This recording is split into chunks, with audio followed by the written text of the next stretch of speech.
বাসর ঘরে ঘুমটা টেনে বসে আছে আরিশা। চারিদিকে চোখ বুলিয়ে দেখলো রুমটা বেশ সুন্দর ও পরিপাটি। এই রুমটা আরিশার কাছে অনেকটা বড় মনে হচ্ছে। আরিশার বাবার বাসার ওর রুমটা থেকে অনেকটাই বেশি বড়। অবসর সময়ে এই রুমে ঘুরোঘুরি করে বেশ খানিকটা সময় অনায়াসে কাটিয়ে দিতে পারবে সে। বিছানার দুপাশে রয়েছে দুটো বেডসাইড টেবিল। বিছানা থেকে সোজা ডান দিকে বরাবর গিয়েছে বারান্দা। ডান দিকে একপাশে রয়েছে সোফা ও টেবিল। উপরের সোজা বাম দিকে দেওয়ালের এক প্রান্তে ফ্রেমবন্দি হয়ে আছে হাস্যোজ্জ্বল দম্পতির কোলে একটি 5-6 বছরের ছোট্ট বাচ্চা ছেলের ছবি। ছবিটি তোলার সময় বোধহয় ছেলেটির মুখে আঙুল দিয়ে বিচিত্র ভঙ্গিমায় ক্যামেরার দিকে তাকিয়েছিল। আরিশার বুঝতে বেগ পেতে হলো না ছবিটি তার শ্বশুর শাশুড়ির ছবি, আর তাদের কোলের বাচ্চা ছেলেটা তার স্বামীর ছোটবেলার ছবি। এই ছবিটার ঠিক পাশে আরও 3টে ছবি রয়েছে। একটা তার স্বামী ও শাশুড়ির ছবি, আরেকটা তার শ্বশুরের সাথে তার স্বামীর ছবি, আর শেষের ছবিটা আরিশার স্বামীর রিসেন্টলি স্যুট পরা অবস্থায় তোলা ছবি। ব্ল্যাক স্যুট ও সাদা শার্ট পরা অবস্থায়। তার বরটাকে বেশ ভালোই লাগছে। আরিশা লক্ষ্য করলো হাসলে লোকটার গালে টোল পড়ে। ইস, কি সুন্দর সেই হাসি! এই হাসি দেখে আরিশা অনন্তকাল কাটিয়ে দিতে পারবে। আরিশার ভাবনা ছেদ গুটিয়ে রুমে প্রবেশ করলো এক সুদর্শন পুরুষ, গোল্ডেন শেরওয়ানি ও লাল পায়জামায়। তাকে যেন আরো স্নিগ্ধ লাগছে। রুমে প্রবেশ করে এদিক সেদিক না তাকিয়ে কাবার্ড থেকে একটি টি শার্ট আর ট্রাউজার নিয়ে ওয়াশরুমে চলে গেল।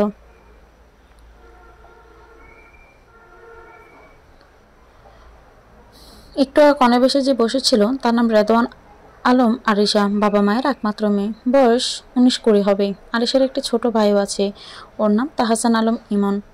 সামনের বছর এইচএসসি দিবে। ওর বাবা ওদের ফ্যামিলি বিজনেস দেখাশোনা করেন, আর মা গৃহিণী। আজ আরিশার বিয়ে হয়েছে তার বাবার বন্ধুর ছেলে আরফান আহমেদ চৌধুরীর সাথে। আরফান বিদেশ থেকে পড়াশোনা করে এখন একটা প্রাইভেট বিশ্ববিদ্যালয়ে প্রভাষক। দুই পরিবারের সম্মতিতে বিয়েটা হয়েছে। তাদের বিয়েটাকে একেবারে খাঁটি অ্যারেঞ্জ ম্যারেজ বলা যেতে পারে। বিয়ের আগে তাদের যোগাযোগ বলতে গেলে হয়নি। ডেট ফিক্সড হওয়ার সপ্তাহখানেকের মধ্যেই বিয়েটা হয়ে গিয়েছে। আরফান অবশ্যই ইচ্ছে করলে যোগাযোগ করতেই পারত, সে করেনি বিদায় আরিশাও একবারই যোগাযোগ করেনি। আরিশার কাছে আরফান নামক ব্যক্তিটাকে খুবই অদ্ভুত মনে হয়। বিয়ের আগেও যোগাযোগ করার কোনো চেষ্টা করেনি, এমনকি আজকেও কোনো কথা বলার চেষ্টা করেনি। কিছুক্ষণ পর আরফান দরজা খুলে ওয়াশরুম থেকে বের হলো। আরিশা একটু নড়ে চড়ে বসলো, কিন্তু আজও আরফান কোনো কথা বলার চেষ্টা করলো না। বের হয়ে সোজা গিয়ে বিছানার এক সাইডে শুয়ে পড়ল। আচ্ছা, লোকটা কি বোবা? বাবা শেষ পর্যন্ত আমাকে একটা বোবা ছেলের সাথে বিয়ে দিলেন। অ্যারেঞ্জ ম্যারেজ করবো বলে একটা প্রেমও করিনি, কিন্তু হায়, আমার কপালে এটা কি? একটা বোবা বর কিনা জুটলো আমার কপালে। মনে মনে সে বিচিত্র ভাবনা আওড়াতে লাগলো আরিশা।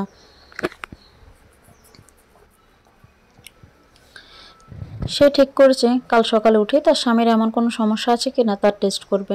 আপাতত জেগে থেকে কোনো কাজ নেই, তাই লাগেজ থেকে এক সেট 3 পিস নিয়ে চেঞ্জ করে আরিশা শুয়ে পড়ল বিছানার অপর পাশে। জানালার ফাঁক দিয়ে পর্দা বেদ করে ঘরের সূর্যের আলো উকিঝুঁকি করছে, আর সেই আলো এসে ভিড় জমাচ্ছে আরিশার নাকে ওর মুখে। আরিশা মিটমিট করে চোখ খুলে দেখল সকাল হয়ে গেছে। কথাটা বুঝে ওঠার আগে সাথে সাথে বিছানা থেকে লাফ দিয়ে উঠল আরিশা। চারিদিকে চোখ বুলিয়ে দেখল আরফান রুমে নেই, হয়তো ঘুম থেকে উঠে নিচে চলে গেছে। আরিশা বেডসাইড টেবিলের উপর রাখা ঘড়িটার দিকে তাকিয়ে দেখল ঘড়ির কাঁটা 9টা বেজে 24 মিনিট। সচরাচর আরিশা দেরি করে ঘুম থেকে ওঠে, কিন্তু আজকের দিনটা অন্যদিন থেকে ভিন্ন। এটা তার বাবার বাসা নয়, সম্পূর্ণ নতুন এবং ভিন্ন পরিবেশ। এখানে সে চাইলেই দেরি করে উঠতে পারে না। বাড়ির নতুন বউ বিয়ের প্রথম দিনে যদি দেরি করে ওঠে, তাহলে তার শ্বশুরবাড়ির লোকজন নিশ্চয়ই বিষয়টা ভালো চোখে দেখবে না। তাই 7-5 না ভেবে আরিশাও উঠে ফ্রেশ হতে চলে গেল। মেরুন কালারের একটা শাড়ি পরে ঠোঁটা হালকা মেরুন কালার লিপস্টিক দিয়ে ভেজা চুলগুলো পিঠ অব্দি ছাড়িয়ে মাথায় ঘুমটা নিয়ে নিচে চলে গেল আরিশা। হুট করে বিয়ে হওয়াতে আত্মীয় স্বজন খুব একটা আসতে পারেনি। যারা এসেছিলেন তারা বিয়ের দাওয়াত খেয়ে চলে গেছেন। বাড়িতে কেবল আরিশা, আরফান আর আরফানের বাবা ইমতিয়াজ চৌধুরী ও আরফানের মা ফাতেমা বেগম, আর 2-4টে কাজের লোকই রয়েছে। নিচে নেমে আরিশা চারিদিকে ঘুরে বাড়িটা দেখতে লাগলো।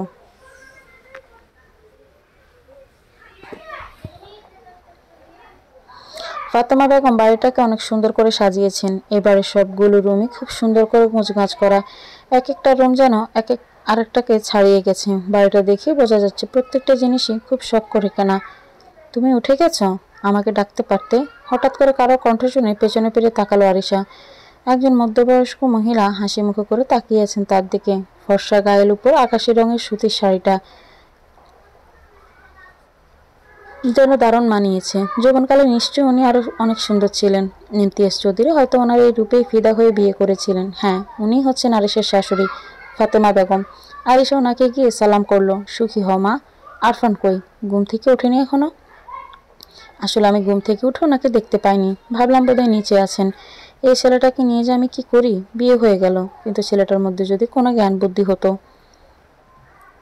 বাড়িতে বউ এসেছে, আরও ঘরে নেই। আজ আসুকো, ভালো করে খবর নেব। কার খবর নেওয়ার কথা বলছো মা? ঘরে প্রবেশ করতে করতে আরফান মাকে কথাটা জিজ্ঞেস করলো। এসেছিস তুই? তোর কি কোনো কাণ্ডজ্ঞান নেই? কই গিয়েছিলি সকাল সকাল? জগিংয়ে গিয়েছিলাম। তুমি তো জানো রোজ সকালে জগিংয়ে যাওয়া আমার হ্যাবিট। দেশে আসার পর জগিংয়ে ঠিকমতো যাওয়াই হয় না।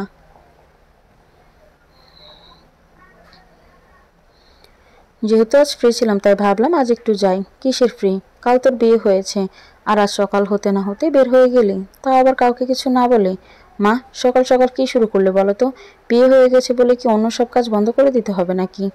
নাস্তা রেডি করো, আমি ফ্রেশ হয়ে আসছি। মাকে আর কিছু বলতে না দিয়ে আরফান উপরে চলে যায়। আরিশা এতক্ষণ নির্বাক শ্রোতার মতো সবকিছু শ্রবণ করেছিল। যাক, এতক্ষণ একটা চিন্তা দূর হলো। আরফান যে বোবা নয়, সেই খুশিতে আরিশার লাফাতে ইচ্ছে করছে। কিন্তু আপাতত সেই ইচ্ছেটাকে নিজের ভিতরে পোষণ করলো সে। বোবা না হলেও আরফানটাকে স্ট্রোবার্ট টাইপ মনে হয় আরিশার। কথাবার্তা বোধহয় বেশি বলে না। দেখলে তো ছেলেটার কাণ্ড। বাপ আর ছেলে দুজনেই একদম একরকম। সারাদিন শুধু কাজ আর কাজ। আজকের দিন ভার্সিটিতে না গেলে কি এমন মহাভারত অশুদ্ধ হয়ে যেত। এতটুকু বলে খ্যাত হলেন ফাতেমা বেগম। আজ তিনি ভীষণ রেগে আছেন আরফানের উপর। ছেলে যে আজকের দিনে কাউকে না বলে ভার্সিটি চলে যাবে সেটা তিনি কল্পনাও করতে পারেননি। এর মধ্যে আমাকে টানলে কেন? আমি কাজ পাগল হলেও বিয়ের সময় 15 দিনের মতো ছুটি নিয়েছিলাম। তুমি আমাকে উল্টে। ইমতিয়াজ সাহেবকে আর কিছু বলতে না দিয়ে ফাতেমা বেগম বলতে শুরু করলেন। চুপ করো তো। তোমরা বাপ বেটা দুজনেই একরকম। ছেলে বিয়ের পরের দিন সকাল সকাল বাইরে চলে যায়, আর বাবা ঘরে বসে ঝগড়া করে। আমার হয়েছে সব জ্বালা। কি বললে? আমি ঝগড়া করি? ভোমা, তুমি বলো তো কে ঝগড়া শুরু করেছে? আমি না, তোমার শাশুড়ি। আরিশাকে কিছু বলবে তার আগেই ফাতেমা বেগম বললেন, ওকে জিজ্ঞেস করছো? ও কি বলবে? সবেমাত্র বিয়ে হয়েছে মেয়েটার। কোথায় এখন তারা একসাথে একসময় কাটাবে। কিন্তু দেখো, তোমার ছেলেকে নতুন বউ ঘরে রেখে উনি গেছেন ভার্সিটিতে। ইমতিয়াজ সাহেব আরিশার দিকে তাকিয়ে বললেন, তুমি কিছু মনে করো না মা। আজ আরফান বাসায় ফেলে আমি ওকে বকে দেব। সে বকে দিও, কিন্তু এখন একটা ফোন করে ওকে বাসায় আসতে তো বলবে। সব কিছু আমাকেই কি বলে দিতে হবে? দেখেছো বৌমা, তোমার শাশুড়ির আমার সাথে ঝগড়া না করে যেন দিনের সূত্রপাতই হয় না। বলি, একই কাজটা তো তুমিও করতে পারতে। না, তা পারবে কেন? পারো তো শুধু আগ বাড়িয়ে ঝগড়া করতে। আচ্ছা, এখন আমি ঝগড়ুটে। হ্যাঁ, ওই দিন দেখারই তো বাকি ছিল। এদিন দেখার জন্যই তো বাবা তোমার সাথে আমার বিয়ে দিয়েছিলেন। কি শুরু করলে বলো তো ফাতেমা? তুমি কিন্তু তিলকে তাল বানাচ্ছ। এখন তো আমার কথা ভালো লাগবে না। ফাতেমা বেগম আর কিছু বললেন না। তার আগে কলিং বেল বেজে উঠল। ইমতিয়াজ চৌধুরী ফাতেমা বেগমকে দরজা খুলতে বললেন। আরিশা এতক্ষণ মধ্যবয়সী এই দম্পতির মিষ্টি ঝগড়া মন দিয়ে উপভোগ করছিলেন। শ্বশুর শাশুড়িকে আরিশার বেশ পছন্দ হয়েছে। এরকম শ্বশুর শাশুড়ি পেয়ে নিজেকে তার অনেক লাকি মনে হচ্ছে। কি হলো, কে এসেছে? ইমতিয়াজ সাহেব ফাতেমা বেগমকে লক্ষ্য করে প্রশ্নটা করলেন। প্রতি উত্তরে ফাতেমা বেগম বললেন, তোমার ছেলে। ইমতিয়াজ সাহেব আরফানকে উদ্দেশ্য করে বললেন, কি রে, আজকের দিনেও তোর এত কাজ? কাউকে না বলে কোথায় গিয়েছিলি? আসলে প্রিন্সিপাল স্যারের কল এসেছিল। বললেন আজ জরুরি মিটিং আছে, 1 ঘন্টা লাগবে। তাই ভাবলাম ঘন্টাখানেকের ব্যাপার যেহেতু মিটিংটা অ্যাটেন্ড করেই ফেলি। বাসায় বললে তোমরা যেতে দিতে না। ফাতেমা বেগম রেগে গিয়ে বললেন, হ্যাঁ, তোর কাছে তো তোর মিটিংই ইম্পর্টেন্ট। বাসায় যে বউ আছে সেটা তো ভুলেই গিয়েছিলি, তাই না?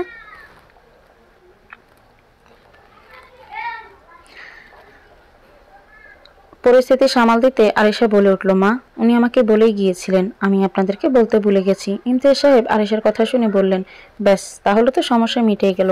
বৌমা যখন জানতো তাহলে তো আর প্রবলেম নেই। আচ্ছা, এখন এসব বাদ দাও। আরফান, যাও গিয়ে ফ্রেশ হয়ে এসো। আরফান বলে উপরে চলে গেল। আরিশা রুমে বসে অপেক্ষা করছে। নাস্তা করার পর আরফান ওকে রুমে দেখা করতে বলেছে। আজ প্রথম আরফান আরিশার সাথে কথা বলার প্রয়োজন বোধ করলো। আরিশার অনেকটা নার্ভাসনেস হচ্ছে। সরি, একটু লেট হয়ে গেল, একটা কল এসে গিয়েছিল। পুরুষালী কণ্ঠ শুনে আরিশা পেছন ফিরে তাকিয়ে দেখলো আরফান এসেছে। No no, it's okay. আপনি কি বলবেন বলছিলেন? আরফান মুচকি হেসে বলল, থ্যাঙ্কস। থ্যাঙ্কস কেন? নিচে আমাকে বাঁচানোর জন্য। আমি আপনাকে বলে যাইনি, কিন্তু তবু আপনি বাঁচালেন, না হলে আজকে সারাদিন আমাকে মায়ের বকা শুনতে হতো। কথাটা বলে আরফান হেসে দিল।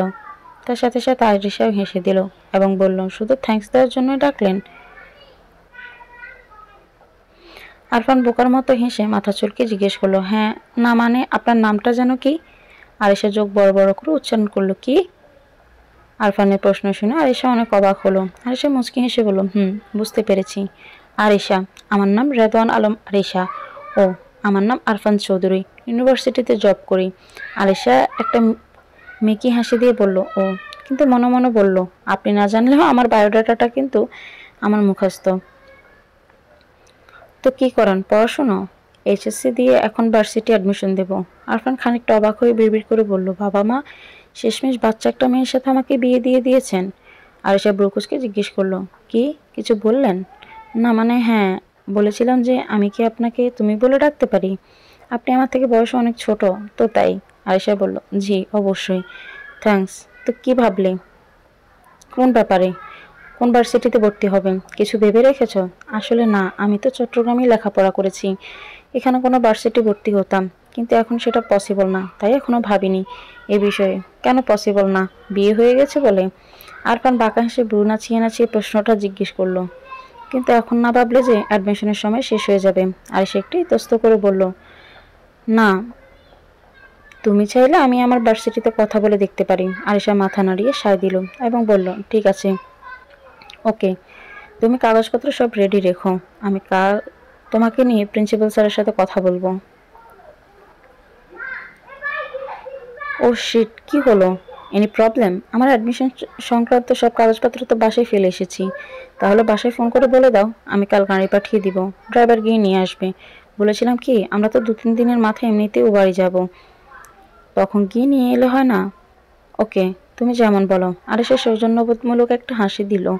আজ আরফান তার আরিশাদের বাবার বাসায় যাবে। ফাতেমা বেগম কাল থেকে এর জন্য প্রস্তুতি নিচ্ছেন। তিনি নিজে সবকিছু পর্যবেক্ষণ করছেন। এমনকি রাস্তায় খিদে লাগলে যাতে আরফান আর আরিশাকে বাইরের খাবার না খেতে হয়, সেজন্য উনি সকাল থেকে নিজ হাতে নানান রকম পদ রান্নাবান্না করেছেন। সাহেলা সাহেলা সাহেলা আরফানদের বাড়ির কাজের লোক। সাহেলা ও ওর বোন রহিমা ছোট থেকেই বাড়িতে থাকে। ফাতেমা বেগমের আওয়াজ পেয়ে রান্না করে যায়। জি খালাম্মা, আইতাছি। মিষ্টির প্যাকেটগুলা কই? হ্যাঁ, তো আমি কোন সময় ড্রাইভারে দিয়ে গাড়িতে রাইখাইয়া দিছি। বেশ, আর ফলমূলগুলা সব দিয়েছিস তো? কি দিয়েছিস? ইয়ে মানে খালাম্মা, ভুলে গেছিলাম, কিন্তু ফিকার নট, আমি এক্ষুনি সব মুছাইয়া ড্রাইভারে দিতাছি। হায়, যা তাড়াতাড়ি, আর শোন, রহিমাকে আসতে বল। ওকে খালাম্মা। সাহেলার কাছ থেকে শুনে রহিমা মিসেস ফাতেমা বেগমের কাছে যায়। খালাম্মা আইতে আইতে কইছেন বুঝি? হ্যাঁ রহিমা, গিফট রেডি করা শেষ? জি খালাম্মা, কিন্তু গাড়িতে রাখায় নাই। আপনি তো কইছেন আমি ওগুলো নিজে গাড়িতে রাখাইবেন। ভালো করেছিস, এখন গিয়ে পিঠাগুলো গাড়িতে রেখে আয়। ঠিক আছে। ইমতিয়াজ সাহেব সিঁড়ি থেকে নামতে নামতে বললেন, হলো তোমাদের? আর কতক্ষণ? আফজাল ফোন করেছিল, ওরা বের হবে কখন জানতে। ফাতেমা বেগম ইমতিয়াজ সাহেবের কথায় উত্তরে বললেন, হ্যাঁ একটু দাঁড়াও। সাহেলা এসেছিস? নে ধর, এই খাবারগুলো প্যাক করে দিন। ফাতেমা, কি করছো? তোমাদের কি করো কোনো সময় জ্ঞান আছে? 11টা বাজতে চললো, এখনো বসে আছো? ওদের তো যেতে হবে নাকি? তুমি আমাকে বলছো কেন? সকাল থেকে সবকিছু গোছগাছ করছি আর বলছো বসে রয়েছি। তোমার ছেলেকে আসতে বলো, ওরা তো এখনো নিচেই নামেনি। যা বাবা, কিছু বললেই তেড়ে আসে। আরফান, বৌমাকে নিয়ে নিচে আয়। আর কতক্ষণ? আরফান আর আরিশা নিচে নামতে দেখে সাহেলা বলে উঠল, ওই তো বৌমনি আর ভাইজান আইসা পড়ছে। আরিশা গিয়ে ইমতিয়াজ সাহেবকে সালাম করলো। থাক মা, অনেক বড় হও। আরফান ফাতেমা বেগমকে না দেখতে পেয়ে বলল, বাবা মা কোথায়? তোর মা তো সকাল থেকে তথ্যশাস্ত্রে ব্যস্ত। এই শুনছ, আরফান আর বৌমা এসে গেছে। আসছি। সোফায় আরিশার ফ্যামিলির জন্য প্যাক করা গিফটগুলো দেখে আরফান বলল, মা এত সব কি? সাহেল আরফানের কথায় প্রত্যুত্তরে বলল, আরে এসব তো কিছুই না, খালাম্মা গাড়িতে আরো অনেক জিনিস রাখাইছেন। আরফান খানিকটা অবাক হয়ে বলল, কিন্তু কেন? ফাতেমা বেগম ওদেরকে থামিয়ে দিয়ে বললেন, তোরা চুপ কর। আমার বৌমা বিয়ের পর প্রথম তার বাবার বাড়ি যাবে, খালি হাতে যাবে নাকি? আরিশা গিয়ে ফাতেমা বেগমকেও সালাম করে নেয়। ফাতেমা বেগম, আমার লক্ষ্মী মাটা, সুখী হও অনেক। বৌমা, একটু গিফটগুলো দেখে নাও তো। আমি এখানে তোমাদের বাসার সবার জন্য গিফট রেখে দিয়েছি, আর এক্সট্রা কিছু গিফট আছে, ওগুলো নীলিমা ভাবির হাতে দিয়ে দিও। উনি যাকে যাকে ভালো মনে করেন দিয়ে দিবেন। আরিশা মাথা নেড়ে সায় দিয়ে বলল, আচ্ছা। ইমতিয়াজ সাহেব আবারও তাড়া দিয়ে বললেন, এবার তো ওদের বেরোতে দাও, অলরেডি 11:30 উপরে বাজে। হ্যাঁ, 1 মিনিট। আবার কি? রহিমা, পানির বোতল গাড়িতে রেখেছিস তো? জি খালাম্মা। কোন বেলা নিয়ে রাইখে আইছি। ঠিক আছে। আর কিছু? না, আর কিছু নেই। ড্রাইভারকে বলো গিফটগুলো গাড়িতে রেখে দিতে। ওকে আরফান বৌমাকে নিয়ে সাবধানে যাস। আমি ড্রাইভারকে সব বলে দিয়েছি। হ্যাঁ, এসো। আর বৌমা, আমি কিছু খাবার সাথে দিয়ে দিয়েছি, তুমি আর আরফান মিলে কিছু খেয়ে নিও রাস্তায় ক্ষুধা পেলে। আর আরফান, তোকে বলছি খবরদার বাইরের খাবার খাবি না। আরিশা বাইরের খাবার খেতে পারে না, ওর শরীর খারাপ হয়ে যায়। আরফান ফাতেমা বেগমের সাথে একটু মস্করা করে বলল, মা, তুমি তো দেখছি শুধু তোমার বৌমারই কেয়ার করছো। লোকে ঠিকই বলে বিয়ের পর ছেলেদের থেকে বেশি তার বউ আপন হয়ে যায়। ইমতিয়াজ সাহেব আরফানের কথা শুনে বললেন, সবে তো শুরু, আগে আগে দেখো হোতা হে কেয়া। এখন দেরি হচ্ছে না তোমাদের? ইমতিয়াজ সাহেব ড্রাইভারকে উদ্দেশ্য করে বললেন। হ্যাঁ পিয়াস, সাবধানে গাড়ি চালাস। আরফান বিস্মিত হয়ে বলল, মানে কি, ও আমাদের সাথে যাবে নাকি? ইমতিয়াজ সাহেব আরফানের কথা জবাবে বললেন, ও না গেলে গাড়ি চালাবে কে? কেন, আমি আমি চালাবো গাড়ি। ফাতেমা বেগম আরফানকে নিষেধ করে বললেন, সে কি রে, তুই তো অনেকদিন যাবৎ গাড়ি চালাস না, কোনো দরকার নেই গাড়ি চালানোর। ড্রাইভার আছে, ওকে নিয়ে যা। মা, তুমি তো জানো আমি গাড়ি চালাতে ভালো লাগে। বাবা, তুমি একটু মাকে বোঝাও না। ঠিক আছে, ও বলছে যখন ওই চালিয়ে যাক।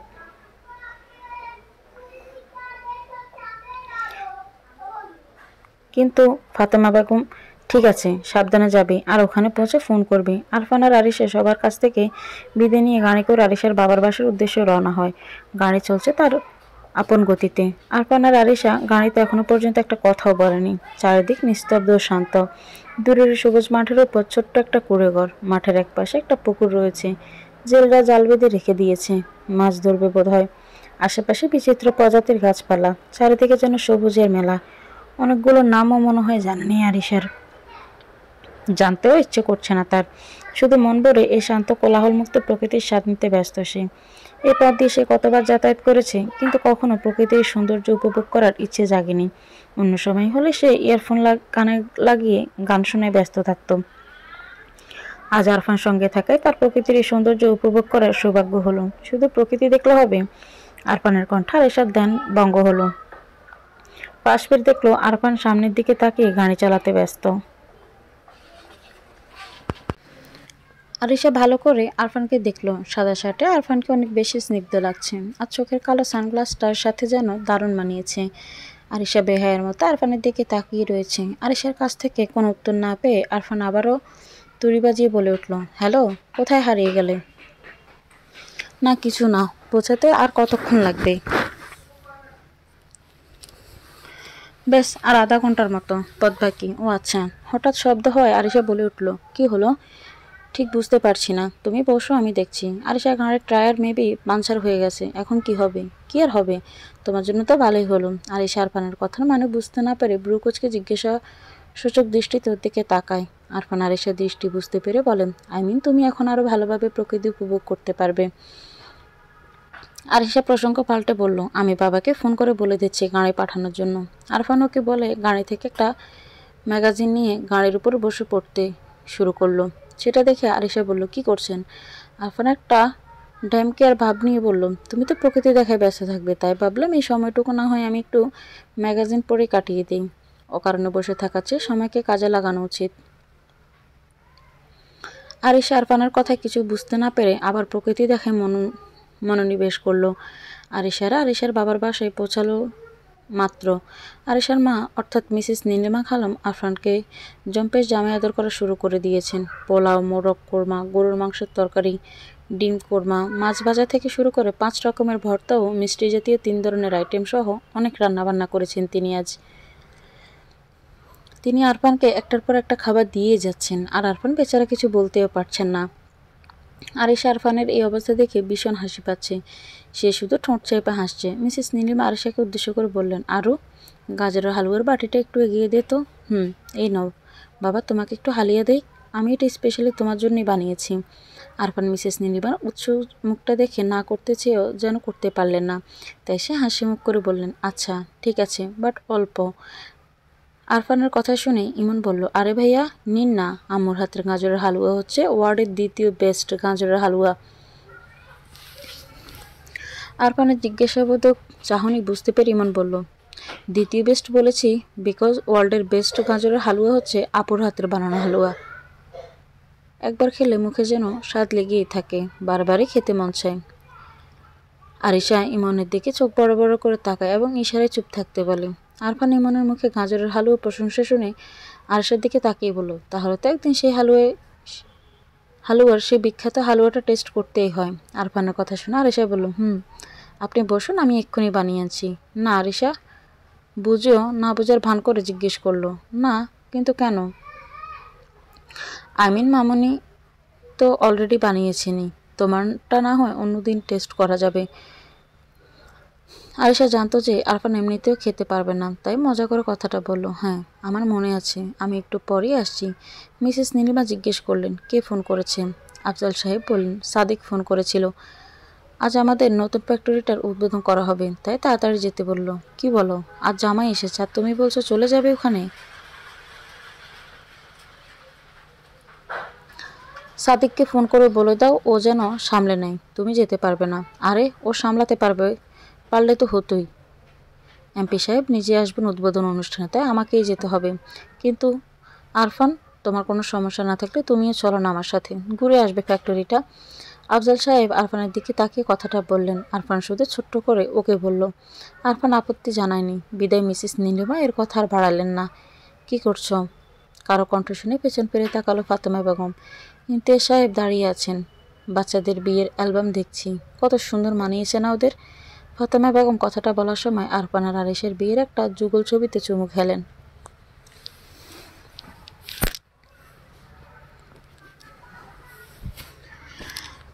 ইমতিয়াজ সাহেব বিছানা থেকে একটা ফটো তুলে তার দিকে তাকিয়ে বললেন, সত্যি মেয়েটা দুদিনে কতটা আপন হয়ে গেছে। ফাতেমা বেগম মুখে হাসি রেখে বললেন, ভীষণ মিষ্টি একটা মেয়ে।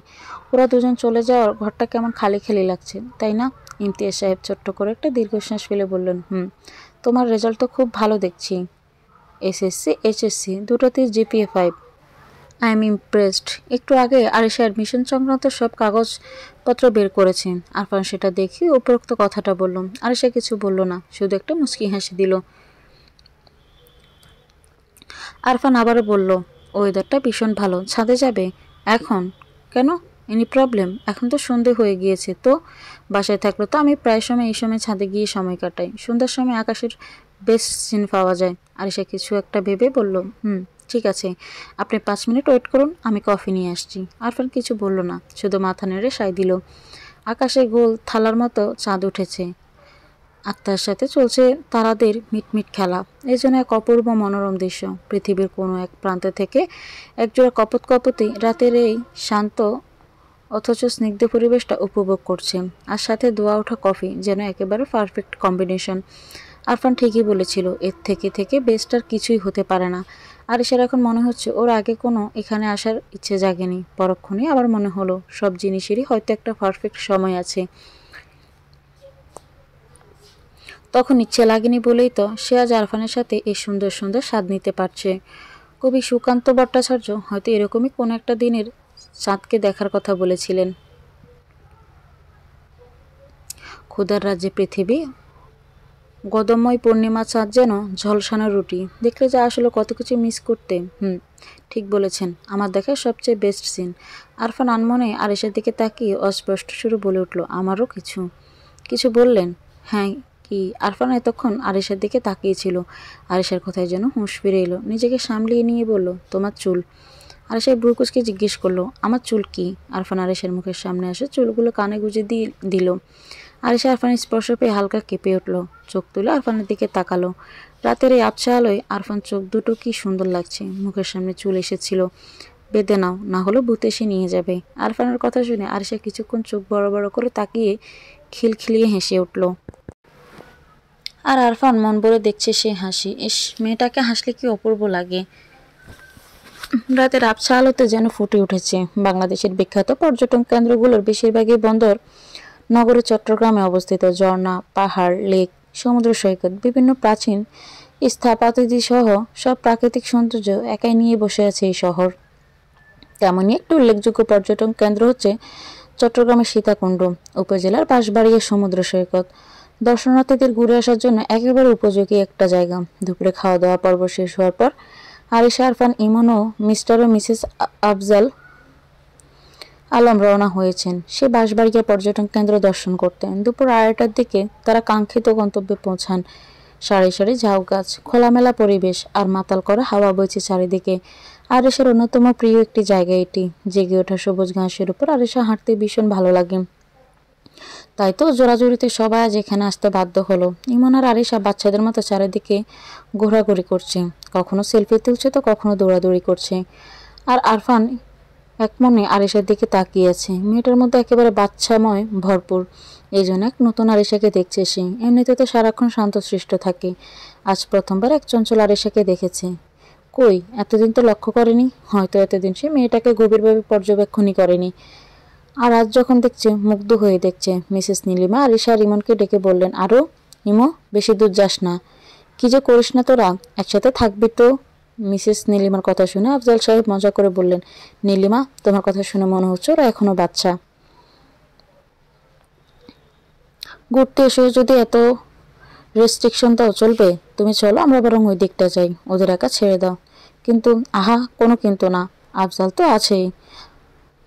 তুমি চলো তো আমার সাথে, কতদিন একসাথে সময় কাটায় না। মিসেস নীলিমা কোমরে হাত দিয়ে এক চোখ শুরু করে তাকিয়ে বললেন, তাই না?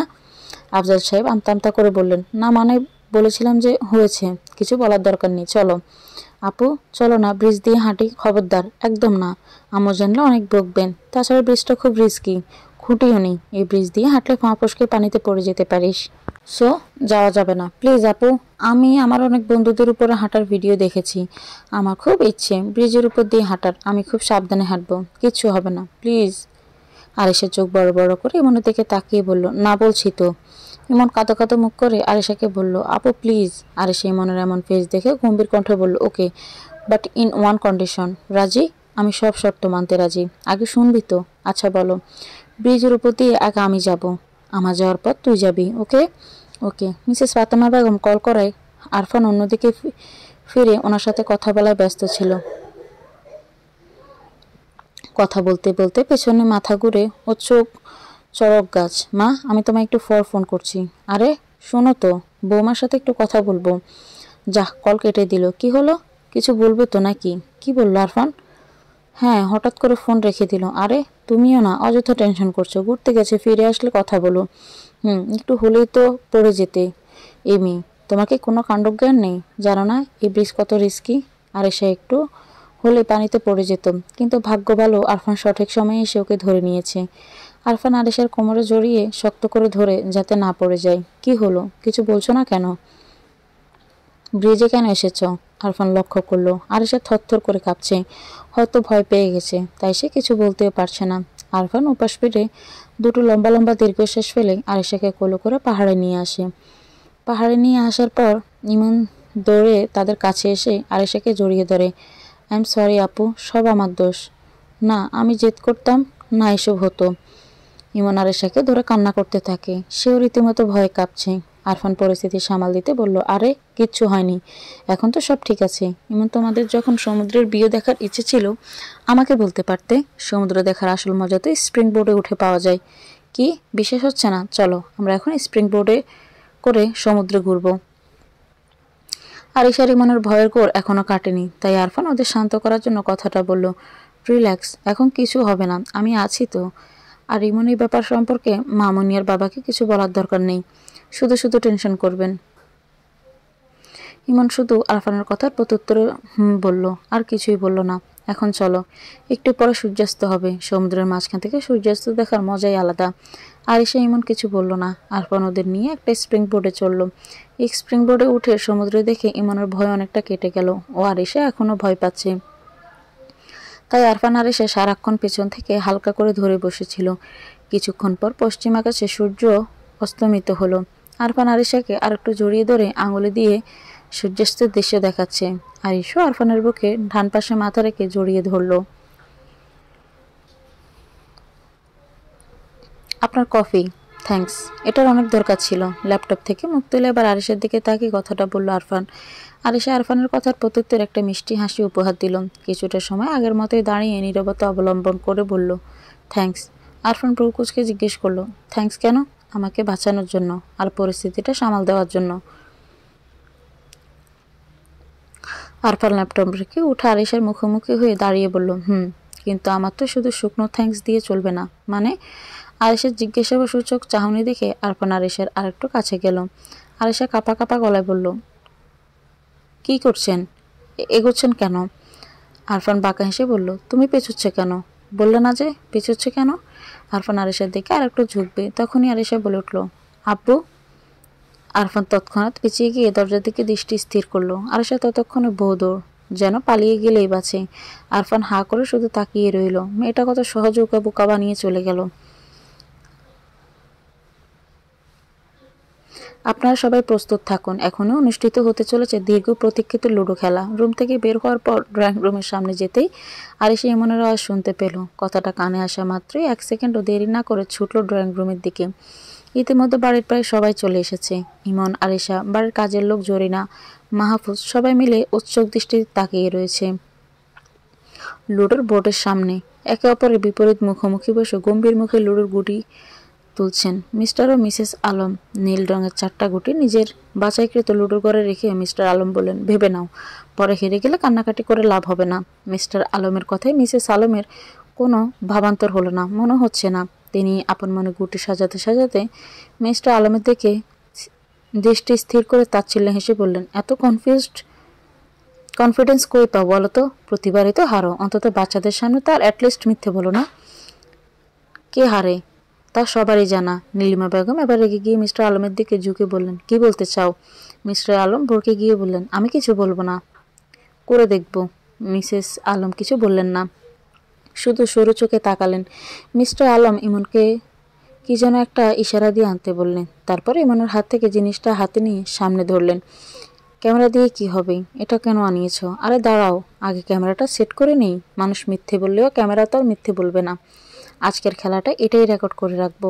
ভালোই হলো, জিতবো তো আমি, যতই যা করো না কেন। মিস্টার চোখের চশমা ঠিক করতে করতে বললেন, সেটা তো সময় এলেই বোঝা যাবে। মিসেস আলম ডান হাতের তর্জনী নাকের উপরে ঘষে বললেন, খেলা অনেকটা এগিয়ে এসেছে। মিসেস আলম মিস্টার আলমের দুটো খেয়ে এখনও তাকে ঘরে বসিয়ে রেখেছেন। মিস্টার আলম শুধু ফাঁসফাঁস করছেন, যদিও তিনিও মিসেস আলমের একটা গুঁটি খেয়েছেন, কিন্তু তবুও মিসেস আলম তার আরেকটা গুঁটি তুলে ধীর স্থিরে এগিয়ে যাচ্ছেন। অনেক চেষ্টার পর মিস্টার আলম একটা 6 তুলতে সক্ষম হয়েছেন। তিনি লাফিয়ে উঠে বললেন, ইয়েস, আমি পেরেছি। এখন তুমি শুধু দেখো কেমন তুমুল স্পিডের সব গুটি পাকিয়ে তোমাকে কি করে হারায়। এত ব্যতিব্যস্ত হচ্ছ কেন? তোমার এই গুটিটা খেতে আমার আর 9 লাগবে। একটা 6, 3 উঠলেই তোমাকে খাওয়ার পরে। আরিশা মিসেস আলমের কথা শুনে বলল, আম্মু, তোমার 3টে গুটিই তো এখনো ঘরের ভিতরে, নিজের গুটি না তুলে আব্বুর গুটি খাবে? আরে থাম তো, মুখে বললেই হলো নাকি, আগে তুলে দেখাক। মিসেস বেগম ডাইস ঘুরালেন। ডাইস ঘুরতে ঘুরতে 6 এসে থামলো। মিসেস আলম সন্নিকট বিজয়ের হাসি দিয়ে আবার ডাইস বোর্ডে নিক্ষেপ করলেন। ইমন আবার তার কাগজের মাইক নিয়ে বলল, আপনারা সবাই দেখতে পাচ্ছেন এখানে টান টান উত্তেজনা চলছে। ইতিমধ্যে আম্মু একটা 6 তুলে ফেলেছেন, আর 3 হলেই তিনি আব্বুকে 3য়বারের মতো ঘরে বসাবেন।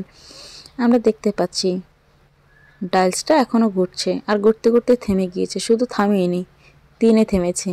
এখন দেখার বাকি আম্মু কি করে। মিসেস নীলিমা আবারও মিস্টার আলমের গুটি খেয়ে ফেললেন। মিস্টার আলমের দিকে তাকিয়ে বাঁকা হেসে আরিশাকে উদ্দেশ্য করে বললেন, বুঝতে পারছিস আরও কে বড় বড় কথা বলে? মিস্টার এবারও হতাশ হলেন। বাবা অনুরাগী মেয়ে আরিশা মিস্টার আলমের কাঁধে হাত রেখে বলল, তোমারও তো 3টে গুটি এখনো করে। অতঃপর আবার মিস্টার আলমের দিকে তাকিয়ে বলল, আপু, প্রতিপক্ষকে দেখিয়ে দাও তুমি কম যাও না। হ্যাঁ হ্যাঁ, তুই তো তোর বাবার পক্ষেই থাকবি। ওকে, কোনো ব্যাপার না, আমি একাই যথেষ্ট। কে বললো তুমি একা? তাও আবার আমি থাকতে? সবাই পেছন করে তাকালো। আরফান এসেছে। আরফান ভেতরে ঢুকে আবার বলল, আমার আর তোমার টিম সবচেয়ে বেস্ট টিম হবে, আমরাই জিতবো। আরিশা কোমর হাত দিয়ে বলল, একদমই না, জিতবো তো শুধু আমরাই। বেশ, তাহলে হয়ে যাক। কি হবে? ইমন, গুটির বক্সটা দাও তো। আমি আর তোমার আপুও খেলবো। ইমন উৎসুক হয়ে বক্সটা এগিয়ে দিল। আরিশা আর আরফানও খেলায় নেমে পড়েছে। আর ইমন আগের মতোই উপস্থাপন করছে। আপনারা দেখতে পাচ্ছেন যে আমরা খেলার প্রায় শেষ পর্যায়ে চলে এসেছি। আম্মু আর ভাইয়ার টিম এগিয়ে আছে এখন অবধি। আর দুটো গুটি পেকে গেলে ওরা জিতে যাবে। আরিশা মিস্টার আলমকে ফিসফিসিয়ে বলল, আপু ওদেরকে কিছুতেই জিততে দেওয়া যাবে না।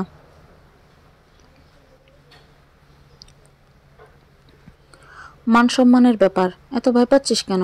দরকার পড়লে চিটিং করব, তবুও আমরাই জিতব।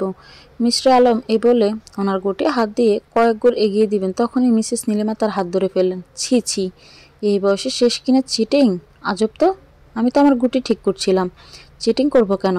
সেটা তো রেকর্ডিং দেখলেই বোঝা যাবে। এই দেখো, স্পষ্ট দেখা যাচ্ছে তুমি গুটি সরানোর চেষ্টা করেছ।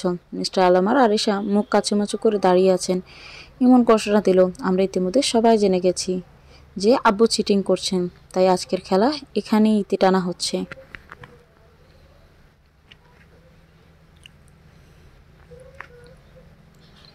আম্মু আর ভাইয়া এগিয়ে থাকায় তাদেরকে আজকের খেলার বিজয়ী দল বলে ঘোষণা করা হচ্ছে। মিসেস আলম মিস্টার আলমের দিকে তাকিয়ে বললেন, ভালোই হলো ক্যামেরাটা ছিল। আরিশার আগে মুখ ফুলিয়ে উপরে চলে গেল। কি হলো, উপরে চলে এলে যে? আরিশা আরফানকে দেখেও মুখ ঘুরিয়ে নিল। রাগ হয়েছে? দেখো, তুমি যদি চ্যালেঞ্জ না করে মিষ্টি করে বলতে হেরে যাওয়ার জন্য, তাও রাজি হয়ে যেতাম। বউর এতটুকু কথা তো রাখতেই পারি। শেষ লাইনটা আরফান চোখ টিপে বলল, কিসের জিত? হ্যাঁ, খেলা তো কমপ্লিটই হয়নি, না হলে আমরাই জিততাম। আরফান ভাবুক হয়ে জিজ্ঞেস করলো, তা ঠিক কিভাবে? চিটিং করে? আচ্ছা, এই আইডিয়াটা কাজ ছিল তোমার না? আরফানের কথা শেষ হওয়ার আগে আরিশা ওর উপর ঝাঁপিয়ে কলার ধরে দাঁতে দাঁত চেপে বলল, শব্দ আপনার না। আপনি চ্যালেঞ্জ করতেন না, আমি খেলায় পার্টিসিপেট করতাম, আর না আমার মুডটা এভাবে স্পয়েল হয়ে যেত। আর আরফান আরিশার কোমর চেপে আরও কাছে টেনে নেশাতুর কণ্ঠে বলল, তাই মুড অফ? চলো আদর করে পুষিয়ে দিচ্ছি। একদম না, দূরে যান, এখন আর কোথাও যাওয়া যাবে না, আর না তোমাকে যেতে দেব। এ বলে আরফান আরিশাকে কিস করবে, তখনই ইমনের গলার আওয়াজ শুনতে পেল, আপু আপু। আরফান আর আরিশা তৎক্ষণাৎ একে অপরকে ছেড়ে দূরে সরে দাঁড়ালো। হ্যাঁ বল, তোর ফ্রেন্ড টাইপটা দিতে এসেছিলাম। আরফান জিজ্ঞেস করলো, কিসের ফ্রেন্ড টাইপ? আসলে এটা আমার ফ্রেন্ড টাইপ, আমি ওকে ফ্রেন্ড টাইপটা দিয়েছিলাম। ওর কাছে আমার কিছু ছবি ছিল, তাই ওগুলো ফ্রেন্ড টাইপে ভরে দেওয়ার জন্য। ও, সবগুলো ছবি দিয়েছিস তো? আরে আসতে চলবে তো, এত ছোটাছুটি করছো কেন? কি বলছো? ছোটাছুটি করবো না, কত কাজ পড়ে আছে জানো। কালই তো ওরা আসছে। এক্স্যাক্টলি, ওরা কাল আসছে, আজ নয়। যা করার কালই করো। ফাতেমা বেগম ইমতিয়াজ সাহেবের কথায় কোমরে এক হাত রেখে মুখে সিরিয়াস ভাবে নিয়ে জিজ্ঞেস করলেন, তা ঠিক কিভাবে হবে শুনি?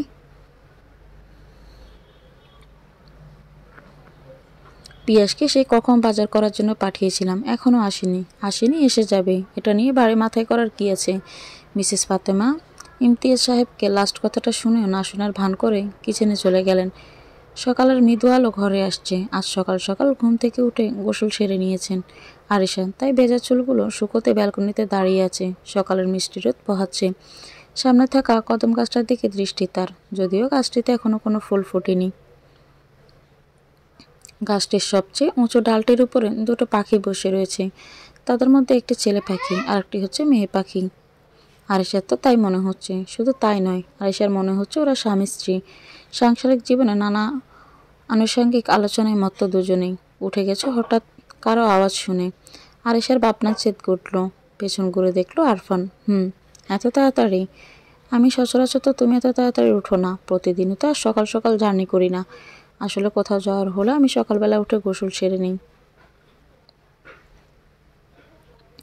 আমার ছোটবেলার অভ্যাস। ও আচ্ছা, আপনি রেডি হয়ে নিন, একসাথে নিচে নামবো।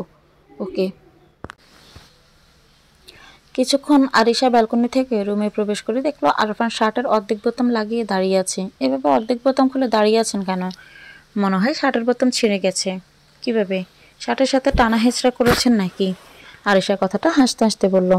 আরফানের গম্ভীর মুখ দেখে হাসি বন্ধ করে বলল, আচ্ছা আচ্ছা, সরি, দাঁড়ান, আমি সেলাইয়ের বক্স নিয়ে আসছি। আরিশা একটা সেলাইয়ের বক্সে নিশ্চয়ই সুতা গেঁথে আরফানের শার্টের বোতামটা লাগিয়ে দিল। তারপর ওরা নিচে গিয়ে সবার থেকে বিদায় নিয়ে চৌধুরী বাড়িতে চলে গেল। রহিমা, দেখে তো কে এসেছে। খালাম্মা, বৌমনি আর ভাইজান আইছে। আরিশা গিয়ে মিসেস ফাতেমা বেগমকে সালাম করল। ফাতেমা বেগম আরিশাকে বাধা দিয়ে জড়িয়ে ধরলেন। আরে সালাম করতে হবে না, এভাবে জড়িয়ে ধরতে হয় বুঝলে। আরিশা একটা মিষ্টি হাসি দিয়ে মাথা নাড়লো। বাহ, মা মেয়ে মিলে এখন আমাকে ভুলে গেলে। আরিশা মিস্টার ইমতিয়াজ চৌধুরীকে গিয়ে সালাম করে বলে, না বাবা, একদমই না। আমি তো আপনাকে খুব মিস করেছিলাম, ইনফ্যাক্ট সবাইকে ভীষণ মিস করেছিলাম।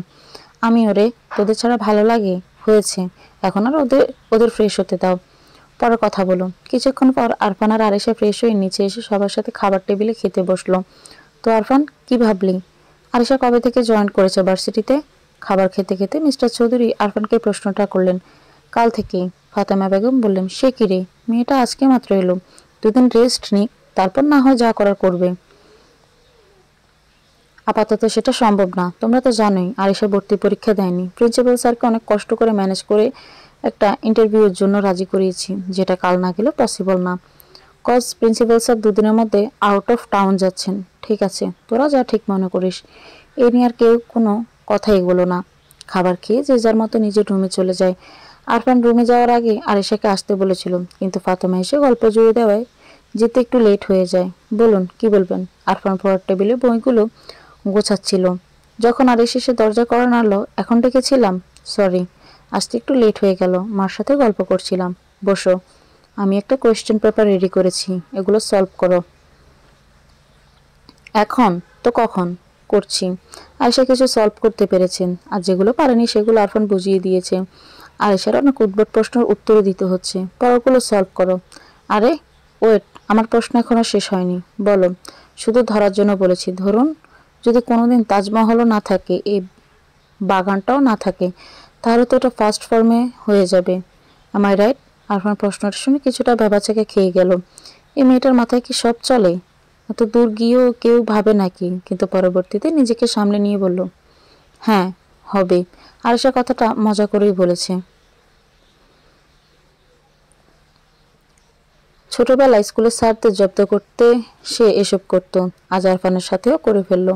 সে শুধু মিটমিটিয়ে হাসছে। এভাবে আরো কিছুক্ষণ পড়ার পর আরিশা পড়ার টেবিলে ঘুমিয়ে পড়ে। আরফান ফোনে কথা বলার জন্য একটু বারান্দায় গিয়েছিল, এসে দেখে আরিশা পড়ে পড়ে ঘুমোচ্ছে। নিজের আনমনে হেসে ওকে তুলে বিছানায় শুইয়ে দিল। অ্যালার্ম ঘড়ির আওয়াজে কানে পৌঁছাতে তড়িঘড়ি করে বিছানা থেকে লাফ দিয়ে উঠল আরিশা। ঘড়িটা হাতে নিয়ে দেখলো 8:20 কিন্তু সে এখনো এখানে এলো কি করে? তার স্পষ্ট মনে আছে, রাতে তো পড়ার টেবিলে পড়েছিল। সেখান থেকে কি একা একা হেঁটে চলে এলো? হতে পারে। আর আরফানি বা কই? এদিক সেদিক তাকিয়ে দেখলো রুমে নেই। ও আস্তে আস্তে বিছানা থেকে চোখ কসলাতে কসলাতে উঠে ওয়াশরুমের দিকে যাচ্ছিল।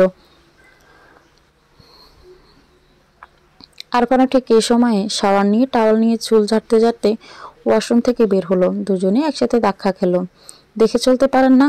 সকাল হতে না হতে ধাক্কা ধাক্কি শুরু করে দিয়েছেন। সেম কথাটা তো আমিও বলতে পারি। চোখ কসলাতে কসলাতে হাঁটলে তো এরকম হবেই। আর এসব নদীকে মুখ ঘুরিয়ে শুধু হুঁ উচ্চারণ করলো। এখন দেরি না করে আধা ঘন্টার মধ্যে রেডি হয়ে নিচে এসো, ভার্সিটিতে যাব। এবার আরফান নিচে চলে গেল। কিছুক্ষণ পর আরিশা নিচে নামলো। আজ আরিশা মিষ্টি কালারের একটা কুর্তি আর সাদা চুড়িদার পরেছে। মাথার চুলগুলো জুটি করে নিয়ে সাদা স্কার্ফটার গলা পেঁচিয়ে নিয়েছে। আরফান নাস্তা করছিল। আরিশার দিকে একবার তাকিয়ে ভ্যালো ভ্যালো কোণে আবার খাওয়া শুরু করে দিল। ফাতেমা বেগম আরিশাকে খাবার টেবিলে ডেকে বললেন, আরে দাঁড়িয়ে আছিস কেন? আয় খেতে আয়। কাল রাতে তো না খেয়ে ঘুমিয়ে পড়লি। আরিশা খাবার টেবিলে বসে নাস্তা করা শুরু করে দিল। ইমতিয়াজ সাহেবকে দেখতে না পেয়ে জিজ্ঞেস করলো, মা, বাবা কোথায়? অফিসের কি যেন একটা কাজে বেরিয়ে গেছে। ও আচ্ছা মা, আমরা তাহলে বেরোই। কিন্তু এখনো তো অনেক সময় বাকি। আজ এত তাড়াতাড়ি? আসলে আমার একটা কাজ আছে, তাই আগে যেতে হবে। তাহলে আরিশা কোথায় থাকবে? এমনিতে আজ ভার্সিটি নতুন, আমার কেবিনে বসবে, ওকে প্রিন্সিপাল স্যারের সাথে দেখা করিয়ে আমি একটা কাজে যাব। এখন আর সময় নেই। আরিশা চলো। আরফান আর আরিশা ফাতেমা বেগমের কাছ থেকে বিদায় নিয়ে ভার্সিটিতে চলে যায়। ভার্সিটির দক্ষিণ পাশের কর্নারের রুমটার উপরে একটা বড় নেম প্লেট লাগানো, তাতে গোটা গোটা অক্ষরে লেখা, প্রফেসর আরফান আহমেদ চৌধুরী। মাঝারি সাইজের রুমটায় দরজার ঠিক বিপরীতে আছে 3 সিটের একটি সোফা সেট। একটু সামনে এগুলোই আছে একটা বড় বইয়ের থাক। নানা রকমের বই স্থান পেয়েছে সেই থাকে। রুমের এক পাশে আছে একটা টেবিল, টেবিলের এক পাশে একটি চেয়ার, আর অপর পাশে রয়েছে দুটো চেয়ার। আর অপর পাশের একটি চেয়ারের মধ্যে অনেকক্ষণ যাবৎ বসে রয়েছে। বসে বসে প্রায় বোর হয়ে যাচ্ছে।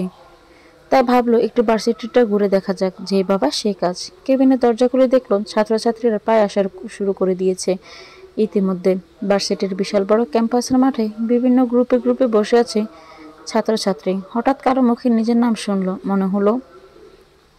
দুবারের মাথায় নামটা শুনে এদিক সেদিক ঘুরে তাকালো। কে একজন দৌড়ে এসে ওকে ঝাপড়ে ধরলো। অনেকদিন পর চিরচেনা পরিচিত মুখটা দেখার পর আরিশা ওকে জড়িয়ে ধরলো।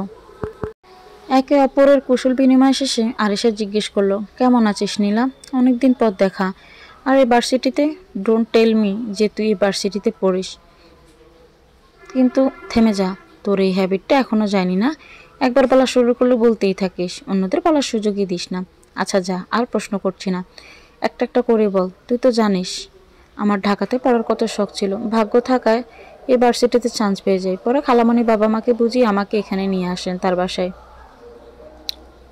ওখান থেকে ভার্সিটিতে যাওয়া আসা করি। ও আচ্ছা, কিন্তু তোর খবর কি? শুনলাম তোর নাকি বিয়ে হয়ে গেছে। হ্যাঁ রে, এই জন্যই তো অ্যাডমিশনও দিতে পারিনি। ইউনিভার্সিটির প্রফেসর হয় প্রিন্সিপাল স্যারকে বলে একটা ব্যবস্থা করে দিয়েছেন। মানে ভাইয়া কি ইউনিভার্সিটির প্রফেসর নাকি? হ্যাঁ, কি বলিস? নাম কি ভাইয়ার?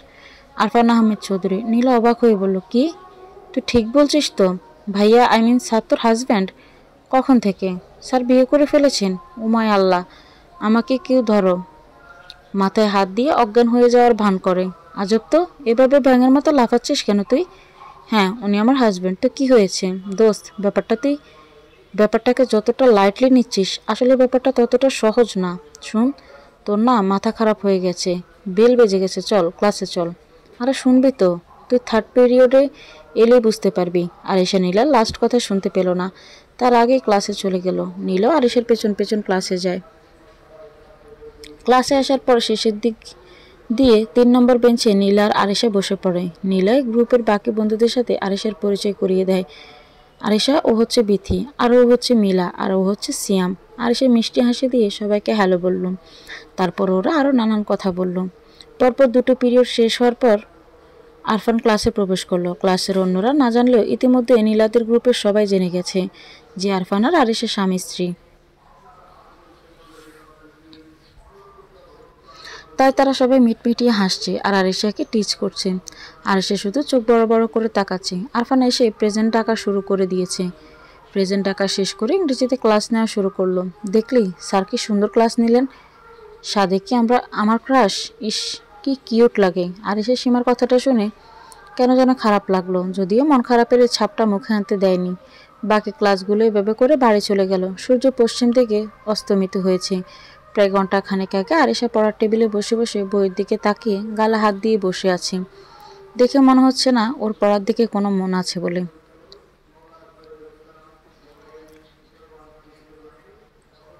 পাশে রাখা ফোনটা বেজে উঠল একটু পর। স্ক্রিনে নীলার নামটা বেশি উঠতে দেখে ফোনটা রিসিভ করে বলল, হ্যালো। তার হ্যালো বলার সাথে সাথে আরও 3টি মুখ থেকে হ্যালো বলার আওয়াজ শুনতে পেল। আরিশার বুঝতে বাকি রইল না যে ওরা কনফারেন্স কল দিয়েছে। ওদের সাথে বেশ কিছুক্ষণ কথা বলার পর ফোনটা রেখে মিসেস ফাতেমা বেগমের সাথে গল্প করতে চলে গেল। রুমে গিয়ে মিসেস ফাতেমা বেগমের পেছন থেকে গলা জড়িয়ে বলল, মা, এতক্ষণে বুঝি তোর মায়ের কথা মনে পড়লো? কি করছেন? তোকে বললাম না আমাকে তুমি করে ডাকার জন্য? তোর মুখে আপনি ডাকটা বড্ড বেমানান লাগে। আরফানকে দেখেছিস না, আমাকে তুমি বলে ডাকে, তেমন তুইও ডাকবি ওকে। এবার তো বলো কি করছো? মিসেস ফাতেমা বেগম একটা মিষ্টি হাসি দিয়ে বলল, আয় বস। অ্যালবাম দেখছিলাম, অনেক পুরনো স্মৃতি আছে এটাতে। ওয়াও, কই দেখি। আমিও দেখব। আরে আস্তে। ওয়াও, তোমাকে কত কিউট লাগছে। কি রে, মাকে পেয়ে বাবাকে ভুলে গেলি? আর এসে উঠে মিস্টার ইমতিয়াজ সাহেবের কাছে গিয়ে বলল, তুমিই তো বিজি থাকো, সারাদিনেও খুঁজে পাওয়া যায় না। সরি, একটা জরুরি কাজ পড়ে গিয়েছিল রে। তারপর বল, আজ ফার্স্ট ক্লাস কেমন লাগলো? খুব ভালো। এখন চলো অ্যালবাম দেখবে। অ্যালবাম? হ্যাঁ, আমাদের পুরনো ছবিগুলো ওকে দেখাচ্ছিলাম।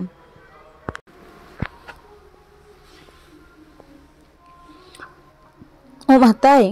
বাবা, তুমি আগে তো অনেক হ্যান্ডসাম ছিলে, একদম হিরো হিরো টাইপ। আরিশার কথা শুনে ইমতিয়াজ সাহেব হেসে দিলেন। মিসেস ফাতেমা বেগম আরিশাকে একটা ছবি দেখিয়ে বললেন, আরিশা বলতো এই বাচ্চাগুলোর মধ্যে আরফান কোনটি? এটা। আরিশা ডান দিকের কোনার একটি ছবি দেখিয়ে বলেন। ফাতেমা মুচকি হাসি দিয়ে বললেন, হ্যাঁ, কি করে বুঝলি? আমাদের রুমে ওনার এই বয়সের আরেকটা ফ্রেমবন্দি ফটো আছে। আচ্ছা মা, আমি তোমাদের মেয়ে নই? আরে কে বললো? তুই তো আমার সোনা বাচ্চাটা। তাহলে রুমে আমার কোনো ছবি নেই কেন? সব শুধু তোমাদের ছবি। ও এ ব্যাপার, তাহলে তো তোরও কিছু ছবি লাগিয়ে নিস। ওনার হাত যতগুলো ছবি আছে আমারও ততগুলোই থাকবে, পাগলি মেয়ে। আচ্ছা রাখিস। আরফান নিচে কাউকে না পেয়ে উপরে এসে দেখলো সবাই এই রুমে বসে আছে। সবাইকে উপরে দেখে প্রশ্ন ছুড়ল, কি ব্যাপার আজ নিচে না নেমে সবাই এখানে? আজ এখানে আড্ডায় আসর জমেছে নাকি? আয় বস, অ্যালবাম দেখছিলাম। আচ্ছা শোন, তোদের বিয়ের একটা ছবি রুমে লাগিয়ে নিস। আরিশা বলেছিল ওর কিছু ছবি লাগাবে। ওকে, তাহলে লাগিয়ে নাও, কিন্তু আমার রুমে না। আমি তোমাকে এগুলো আগেই সরাতে বলেছিলাম। যা ছবি লাগানোর লিভিং রুমে লাগিও, সাথে ওগুলো সরিয়ে দাও। আপনি বললেই তো হলো হলো না? আর এটা শুধু আপনার নয়, আমারও রুম, তাই আমি যা বলবো তাই হবে। ছবি লাগালে ওখানেই লাগাবো। নো ওয়ে, আমার রুমে আমি আর কিচ্ছু লাগাতে দিব না। আমি তো লাগাবই। আরফানের কথা না বাড়িয়ে বিরক্তি নিয়ে বসে রইল। ভার্সিটির ক্যাম্পাসে বসে আছে আরিশা, মিলা, নীলা, সিয়াম। বিথি আজ আসেনি। ওরা চারজন মিলে আড্ডা দিচ্ছে। আরফান এদিক দিয়ে যাচ্ছিল, চোখ পড়লো আরিশার দিকে। আরিশা সিয়ামের সাথে হেসে হেসে কথা বলছিল, যদিও সবার সাথে হেসে হেসে কথা বলছিল, কিন্তু আরফানের কেন জানি দেখে খারাপ লাগছিল। একজন স্টুডেন্টকে ডেকে বলল আরিশাকে ওকে কেবিনে দেখা করার জন্য। এই সময় আরফান কেন ডাকতে পারে? ভাবতে ভাবতে আরিশা কেবিনে গেল। কিছু বলবেন? ডেকেছিলেন কেন? এত গুরুগুরির কি আছে? কাজ না থাকলে ক্লাসে গিয়ে বসে থাকো। আজব তো, আমি কোথায় গুরুগুরি করলাম? আপনি এটা বলার জন্য আমাকে ডেকে আনলেন? যা বলছি সেটা করো, যাও। আরফান লাস্ট কথাটা একটু জোরেই বলল। আরিশা কিছু ভয় পেয়ে চুপচাপ চলে গেল। ক্লাস করার সময় চুপচাপ ছিল। আরিশা ছোট থেকে অনেক আহ্লাদে বড় হয়েছে, এই জন্য কেউ ওর সাথে জোরে কথা বললে মন খারাপ হয়ে যায়। আর আরফান বিনা কারণে ধমক দেওয়াতে মুখটা মলিন হয়ে গিয়েছে তার।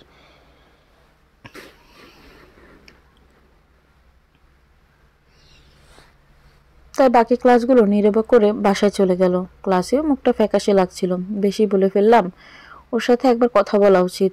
আরফান মনে মনে কথাটা আওড়াতে আওড়াতে আরিশার সাথে দেখা করতে যাচ্ছিল, কিন্তু মাঝখানে সীমা এসে পড়ে। ওর সাথে কিছুক্ষণ কথা বলে আরিশাকে খুঁজতে থাকে, কিন্তু পায় না। আরিশা একা একাই বাড়ি চলে গেছে।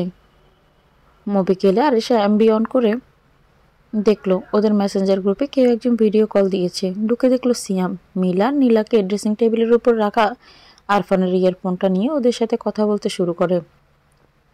নীলার একটা কাজ থাকায় বেশিক্ষণ কলে থাকতে পারেনি। মিলা, সিয়াম আর আরিশা কথা বলছিল, কিন্তু নেটওয়ার্ক জনিত সমস্যার কারণে মিলা কল থেকে বেরিয়ে যায়। বাকি রয়ে যায় সিয়াম আর আরিশা।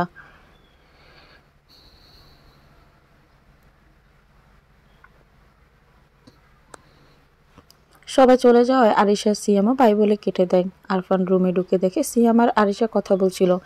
কোথা থেকে আরিশাকে সরি বলার ব্যাপারটা উবে গেল, উল্টা আরও রেগে গেল। শেষ কথা বলা, আপনি কখন নিলেন? মাত্রই এলাম। তোমার কথা বলা শেষ হয়ে গেলে ইয়ারফোনটা দাও, আমার লাগবে। আরিশার কাছ থেকে ইয়ারফোনটা নিয়ে আরফান রুমে চলে যায়। আরিশা অবাক হয়ে তাকিয়ে থাকে, সাথে মন খারাপের পাল্লাটা যেন আরও বেড়ে যায়। আরফানের ওর সাথে ঠিকভাবে কথা বলার কোনো কারণই খুঁজে পাচ্ছে না ও।